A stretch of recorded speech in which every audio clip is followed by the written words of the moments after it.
ओम नमो भगवते वासुदेवाय। जय श्री कृष्ण। नमस्कार दोस्तों, स्वागत है आप सभी का हमारे चैनल भक्ति ज्ञान में। दोस्तों, आज मैं आपको आश्विन कृष्ण एकादशी इंद्रा एकादशी व्रत की कथा और महत्व सुना रहा हूँ। धर्मराज युधिष्ठिर बोले, हे भगवान, आश्विन मास के कृष्ण पक्ष की एकादशी का क्या नाम है, उसकी विधि और फल क्या है, सो कृपा करके कहिए। भगवान श्री कृष्ण कहने लगे कि इस एकादशी का नाम इंद्रा एकादशी है।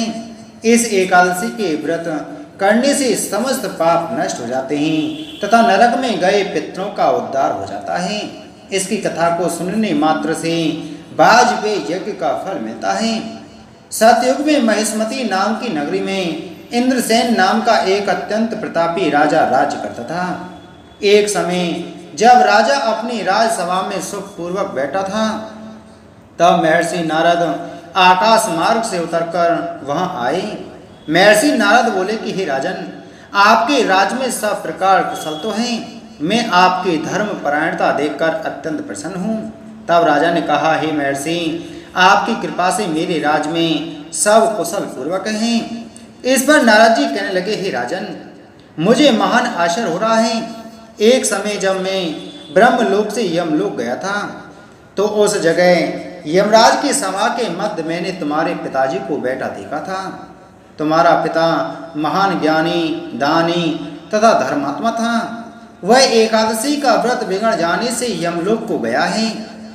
तुम्हारे पिता ने तुम्हारे लिए एक संदेश भेजा है कि यदि मेरा पुत्र इंद्रसेन आश्विन मास के कृष्ण पक्ष की इंद्रा एकादशी का व्रत कर उस व्रत का फल मेरे लिए संकल्प कर दे, तो मेरी मुक्ति होकर स्वर्गलोक की प्राप्ति हो सकती है।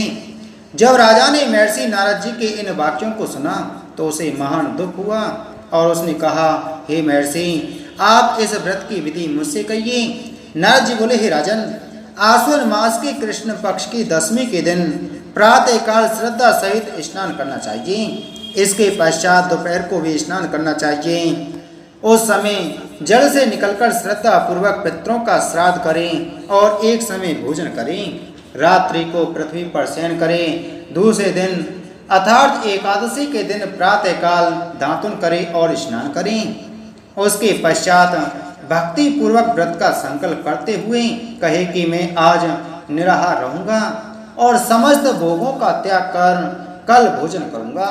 हे भगवान, आप मेरी रक्षा करने वाले हैं, आप मेरे व्रत को पूर्ण करें। इस प्रकार आचरण करके दोपहर को सालग्राम की मूर्ति के आगे फलहार करें और दक्षिणा दें। भोजन में से कुछ हिस्से को गौ को दें और विष्णु भगवान की धूप दीप नैवेद्य आदि से पूजा करें तथा रात्रि जागरण करें। इसके उपरांत द्वादशी के दिन मौन होकर बंधु बांधवों सहित भोजन करें।